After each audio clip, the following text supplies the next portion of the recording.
What is going on, everybody? Welcome back. MTG here with another episode. If you're new to the channel, hi there.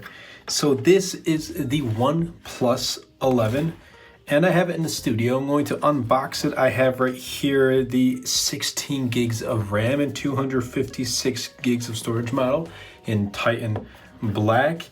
And I'm also going to kind of showcase it side by side against the OnePlus 10 Pro. I've been hearing some positive things about this device, and I also have right here one of the cases. This is the sandstone bumper case, so we're going to put this on too and see how it looks.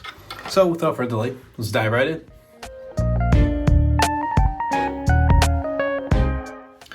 Okay, so OnePlus 11 5G still has a pretty decent size box when you compare it to boxes of like Apple and Samsung. They don't come with a charging brick, but OnePlus does. So we're greeted with 11 right up here, OnePlus X Hasselblad, or Hasselblad, I believe is the correct pronunciation, Hasselblad. So let's kind of break this up like that, put this aside, and we're greeted with Never Settle. So it looks like in here we're going to be getting some paperwork, I believe so. So let's open this up. So we're getting more than just paperwork. We're getting a OTG, so USB-A to USB-C converter, adapter, excuse me. Then we have some welcome, quick guide, and safety guide from OnePlus. So there's that. Let's put those aside. Here is the OnePlus 11 5G. There we go, and let's see what it says up here.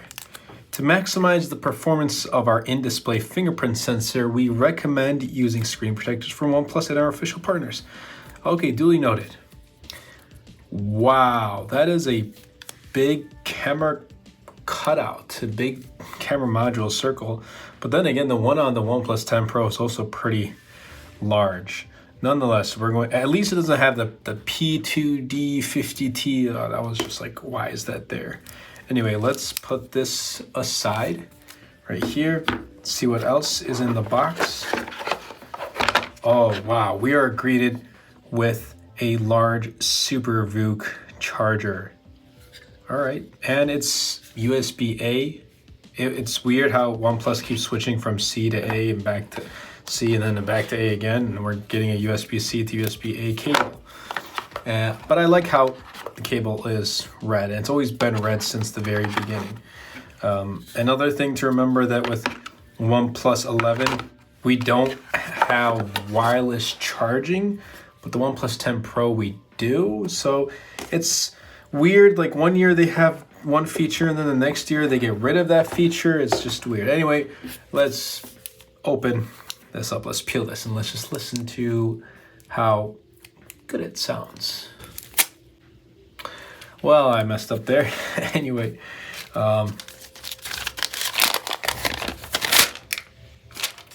wasn't as pleasant, but okay. So on the front, it definitely feels a little curved. I can see the curve. However, it does feel about the same, just like first impression wise, as the OnePlus 10, but I'm definitely going to have to use it. The bottom right here is glossy, while the OnePlus 10 Pro has a matte finish all around the sides. It's kind of matte finish on the 10 Pro, whereas the OnePlus 11 is a little bit more glossy.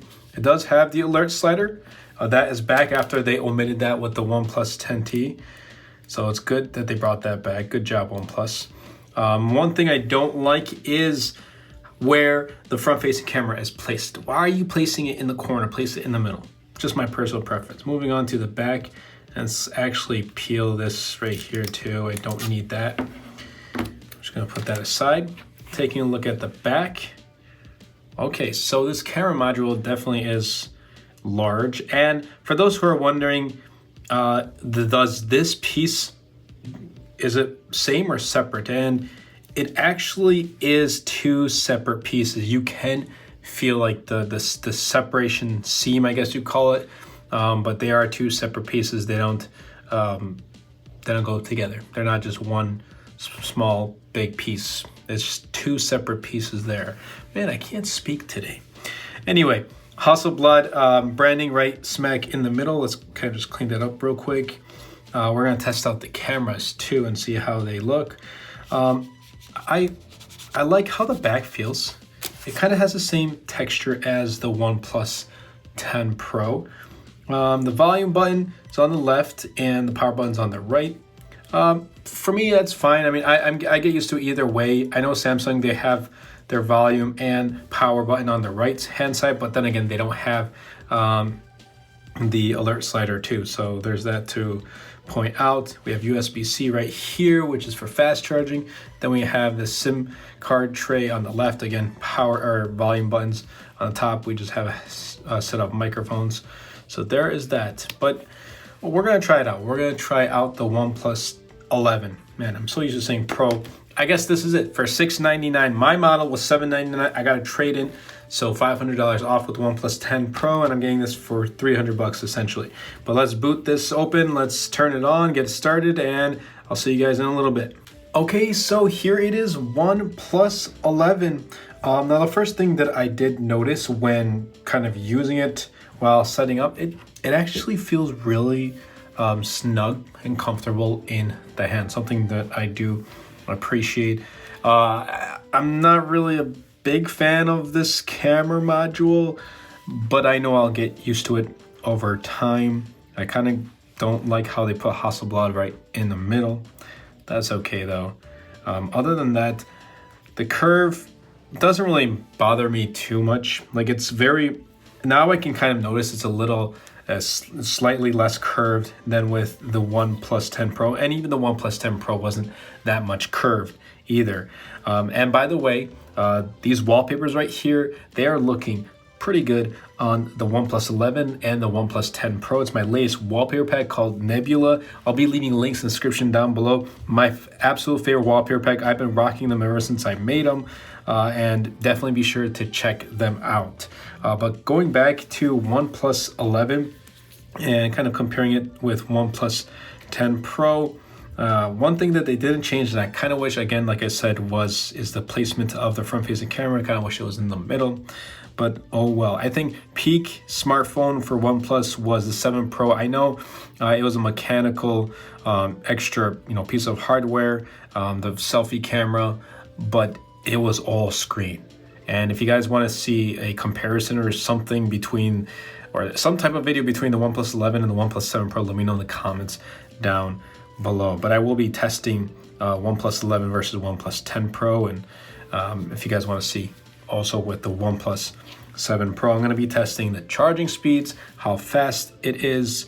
OnePlus has had they've been going through a lot of changes with their identity branding, and that's something that's crucial. I mean, one year you add wireless charging with the 10 Pro, and then the next year you drop it with the OnePlus 11, and this is it. We're not getting a Pro, we're not getting Ultra. This is their premium device. It comes with the Snapdragon 8 Gen 2, and my model here has 16 gigs of RAM and 256 gigs of storage for $699. Well, the one that's $699 is 8 gigs of RAM, and the one that I bought is 16 gigs of RAM, so do keep that in mind. 128 gig storage on the $699 and 256 gigs on my model right here at $799. But even for that, I'm getting a full spec'd out OnePlus 11 for $799. Pixel 7 Pro competes with the Pixel 7 Pro, and it undercuts flagships like the Galaxy S23 Ultra. Now at that point, are you going to compare it to that type of device, or are you going to compare this to something like the Pixel 7 Pro or even the Pixel 7 that's $599? It sits right in the middle. It has the specs of a flagship. It's super fast, smooth. It's not the Oxygen OS that the core fans have gotten used to over the years. It has that DNA of Color OS, which personally I don't mind too much, but I definitely miss how past OnePlus was much more stock Android than Color OS kind of integration. And when I did start up the screen, it did say Oxygen OS, so it's still using Oxygen OS, but with DNA of Color OS. This right here, Titan Black, I like the color too. I wanted to go with the green, but I was like, you know what? I don't really like the renders, and I know maybe it would have been different if I had chosen it in person. Probably would have looked nice, but I think the comparison here between these colors was much easier. But before I do end the video, I want to bring in right here the OnePlus 11 sandstone bumper case. There are so many smartphones, like the Galaxy S23 Ultra was just unveiled. We got the OnePlus 11. So many videos are in the works. I got a lot of other things going on in the background. So definitely be sure to subscribe. So much content is coming real soon.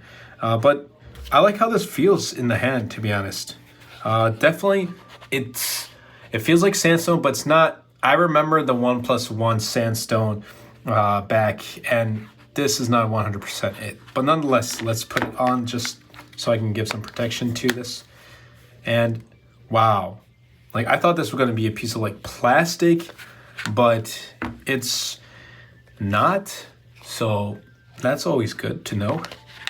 And it fits precise. Obviously, it's a first-party case directly from OnePlus. I'm gonna have to get some sort of screen protector. This does come with a plastic screen covering, but nonetheless, there it is. I think I don't know. We're gonna see. I'm gonna test this and see if this is worthy of being my main smartphone. At this time, I will be testing the OnePlus 11, and I also will be testing the Galaxy S23 Ultra. Anyway, that about wraps up this video. I hope you guys did enjoy. If you did, be sure to smash that like button, comment down below, and best of all, share this video because it really does help out the channel a lot and will help push my content out to more people. That's been it for me, and I'll catch you guys in the next episode.